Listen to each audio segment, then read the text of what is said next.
বাড়ির পুজোর আমেজটাই কিন্তু আলাদা। তোমরা অনেকেই জানো প্রত্যেক বছরেই আমাদের বাড়িতে কালী পুজো হয়। সবাই ঢাক বাজাতে বাজাতে নাচতে নাচতে আনন্দ করতে করতে মাকে আনতে চলে গেছিলাম। কত সুন্দর মায়ের রূপ। বাড়িতে মায়ের প্রবেশ যখন হলো সবাই মিলে আরতি করে নেওয়া হলো তাড়াতাড়ি করে। তারপর যখন সবাই পুজোর কাজে ব্যস্ত আমি চলে গিয়েছিলাম সাজতে। তোমরা ইউটিউবে অথবা সোশ্যাল মিডিয়াতে যেই শাড়িগুলো আমাকে পরতে দেখো সেই শাড়িগুলো কিন্তু আমাদেরই একটা ছোট্ট বিজনেস উমাস ক্রিয়েশন থেকে নেওয়া। তোমরা চাইলে অনলাইনে অথবা অফলাইনে আমাদের থেকে পারচেস করতে পারো। আমি আর দিদি ভোগ নিবেদন করলাম। এই ভোগ দেওয়ার কিন্তু একটা নিয়ম আছে, যখন ভোগ নিয়ে যাবে তখন কোনো কথা বলা যাবে না। অনেক বন্ধু বান্ধব এসেছিল, আত্মীয় স্বজন এসেছিল, সবার সাথে খুব মজা করলাম। আর এখন সবাই মিলে প্রদীপ জ্বালানো হচ্ছিল। এই কালী পুজোর বড় ভিডিও কিন্তু আমাদের চ্যানেলে দেওয়া আছে, তোমরা গিয়ে চেক আউট করে নিও। সবাইকে বলবো লাইক কমেন্ট শেয়ার এবং সাবস্ক্রাইব করে দিও কিন্তু তোমরা অবশ্যই। মায়ের আরতি শেষে মায়ের যজ্ঞ যখন শুরু হলো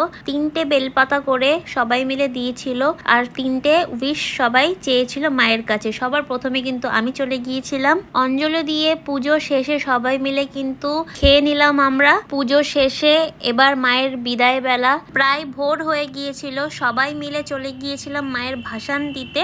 মা আসবে আবার পরের বছর, মায়ের আসার অপেক্ষায় থাকবো আমরা সবাই। দেখা হবে নেক্সট মিনি ব্লগে। ততক্ষণ সবাইকে টাটা।